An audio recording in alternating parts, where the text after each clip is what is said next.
உங்களுக்கும் கடவுளுக்கு அல்லது பிரபஞ்சத்துக்கும் இடையில் உள்ள தூரம் நேரத்தை சரியாக உங்களுக்கு நான் இப்போ கணக்கிட்டு சொல்கிறேன். நீங்கள் அனைத்து பிரச்சனை சிக்கலில் இருந்து விடுபடலாம். ஏன்னு சொன்னால் இப்போ இந்த உங்களுக்கும் இந்த கடவுளுக்கும் அல்லது பிரபஞ்சத்துக்கும் இடையில் உள்ள சரியான தூரத்தையும் நேரத்தையும் நீங்கள் அறிஞ்சிக்கணும்னு சொன்னால் உங்களுக்கு எல்லாமே இலகுவாக பேத்திடும். நீங்கள் வணக்க ஸ்தலங்களுக்கு போக தேவையில்லை, இல்லாட்டி பூஜாரி பண்டிதர் அவன் இவன் அங்கே இழப்பாமல் இருக்கு. நீங்களே உங்களோட எப்பேற்பட்ட பிரச்சனையும் சிக்கல் கவலையிலிருந்து விடுதலை ஆகிக்கலாம். அதுக்காகத்தான் நான் உங்களுக்கு இப்போ உங்களுக்கும் இயற்கை இல்லாட்டி கடவுள் பிரபஞ்சத்துக்கும் இடையில் உள்ள நேரத்தையும் காலத்தையும் சரியாக சொல்கிறேன். இதை கேட்டு இப்போதே நீங்கள்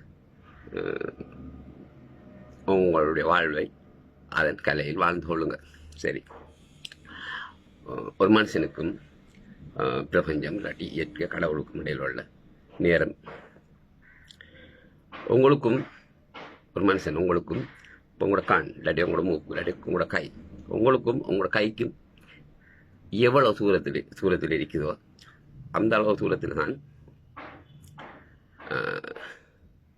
உங்கள் மனசு இருக்குது.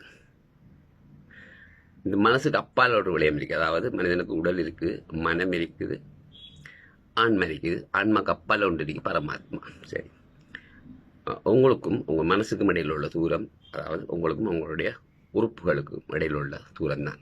அவங்களுடைய உறுப்பை நீங்கள் பார்க்குறதுக்கு இல்லாட்டி உணர்றதுக்கு எவ்வளோ டைம் எடுக்கு உங்களுக்கு இப்போ வரையும் தெரியும்.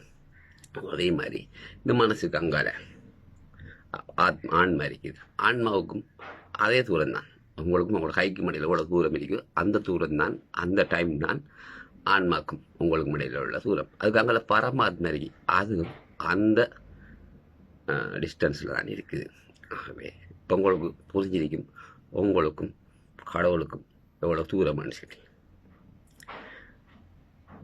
இப்போ நீங்கள் வணக்க ஸ்தலத்துக்கு போய் அங்கே கடவுளை பார்க்கறதுக்கு நீங்கள் போகிறோன்னு உங்களுக்கு எவ்வளோ டைம் போகும்.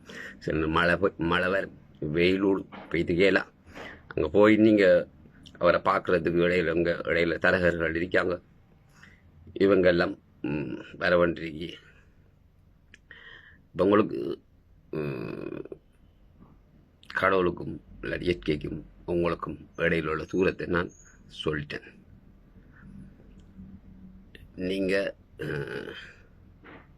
உங்களோட பிரச்சனையை இந்த இயற்கைகிட்ட சொல்லுங்க. ஏன்னு சொன்னால் அவங்களுக்கு இப்போ தெரியும் எவ்வளோ தூரத்தில் அவர் இருக்காருன்னு சொல்லி நீங்கள் சொன்னீங்களான்னு சொன்னால் உடனடியாக அவர் உங்களோட பிரச்சனையை முடித்து தருவார்.